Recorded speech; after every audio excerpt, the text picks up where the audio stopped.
Hey everyone, welcome back. I'm Brian, and in today's video, I'm going to explain how to make use of the OpenAI GPT or LLM models like GPT 3.5 or GPT 4 using Langchain library, which is available in Python.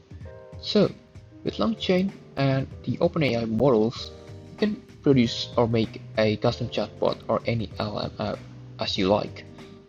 But the question is, why would you want to make a custom LLM app?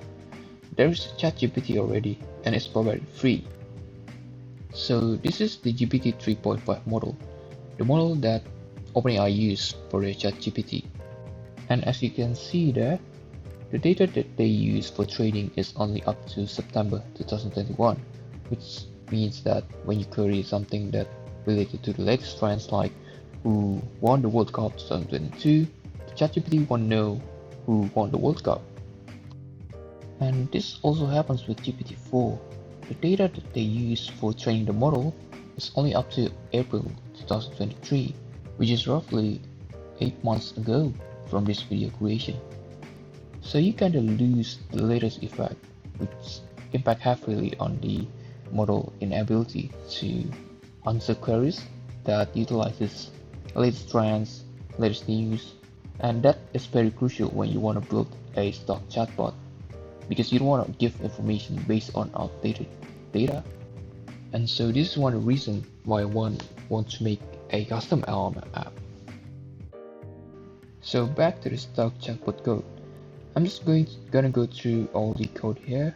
So this were the tools, functions that the agent will use in our stock chatbot.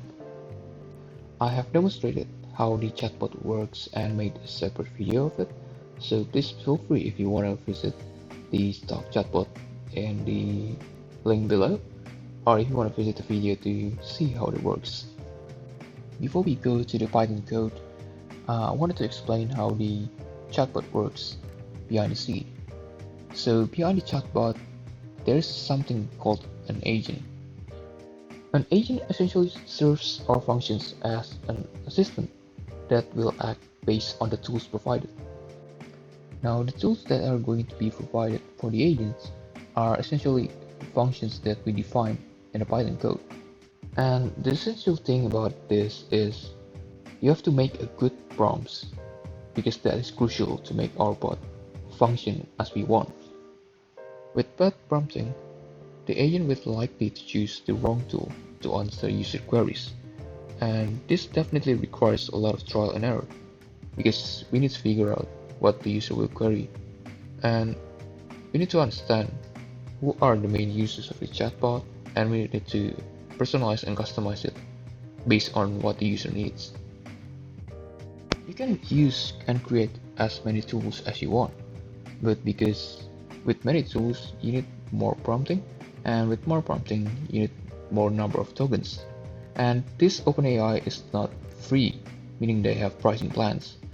So when you use a lot of tools, that means that the number of tokens will increase and you pay more for the model.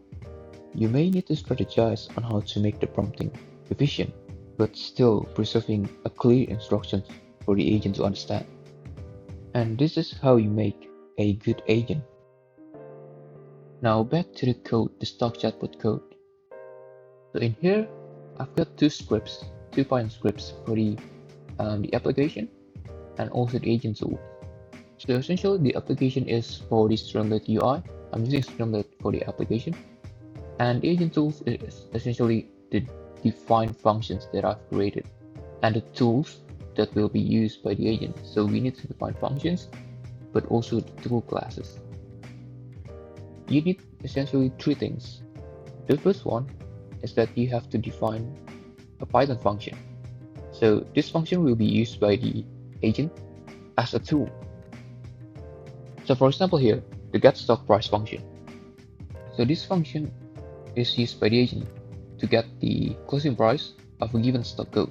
So for example, you want to query the Apple stock price, the agent would interpret Apple as AAPL, which is the stock ticker code to get the price in Yahoo Finance. And it will return the formatted price run by 2 decimal points. and the currency as well. So this is one of the example, one of the tool of the 7 tools that I've created. And out of these 7 tools, one tool is used for searching the latest news on internet. So in here, I use the DuckDuckGo search because it's provided by Langchain, and the DuckDuckGo tool is used to answer and retrieve information based on the latest news or latest trends or latest events that the OpenAI GPT 3.5 model cannot do. So when you build a stock chatbot, you want to have the updated information. So for example, this even the get stock price, retrieve the latest price of a stock code, and the DuckDuckGo tool is used to retrieve the latest news about the stock. So first I'm going to explain what these classes do. So you need the input class and the tool class. So the input class is for you to define the custom function or custom class type in this case, which is more appropriate, I think. But you can also use the built-in data type of Python, so like string, tuple, list, and things like that. But for it to work, because we use Langchain, we need to have the base model, which is the class base model from the Pydantic library, and also the optional class from Pydantic. So in short, this input is used to define a custom class type. Also, you can also use the built-in data types. And the tool is where you provide the actual tool that will be used by the agent. So for example, here the stock price tool, I use the custom stock price check input, which accepts the stock ticker. This is just the ticker code for the stock or index, and the price tool that will be used by the agent, and is used to find out about the latest price of a stock, just the latest price, 1-day price, from the Y Finance API or YF. And as you can see here, it uses the get stock price function, which we defined earlier, and here up both. And we name it get stock ticker price. This is the name that will be used by the agent to interpret. The description is also the prompt that will be used by the agent for the instruction. So before we go to each of the functions that I have created or defined, I'm going to explain and describe the libraries that I use to create the function. So the first one here is the Y Finance library. This is the library to retrieve the stock prices, and the Y Finance library utilizes the Yahoo Finance API. So it actually, behind the scene, it requests the URL for the Yahoo Finance API to retrieve the stock data. The second one is Streamlit. Streamlit is the UI layout that I use for the application, and essentially in this script, the Streamlit is used to display the plot, which I can show here. So that's the for example, the get historical price plot. This displayed plotly chart using this signature function. The third one is the pandas library. So the pandas library, I think, is very common library that everyone uses for data processing, and in here I use it for the exact same reason. I use it to store the historical data, the historical prices for stock. So if you can see it here. So Yahoo Finance, when you enter the ticker, this function, when you call the historic function, it returns a data frame that stores the prices for every date that you requested to. So it returns a data frame, and you need to process it as well using pandas. So the next one is random library. This is just to choose randomly from these colors.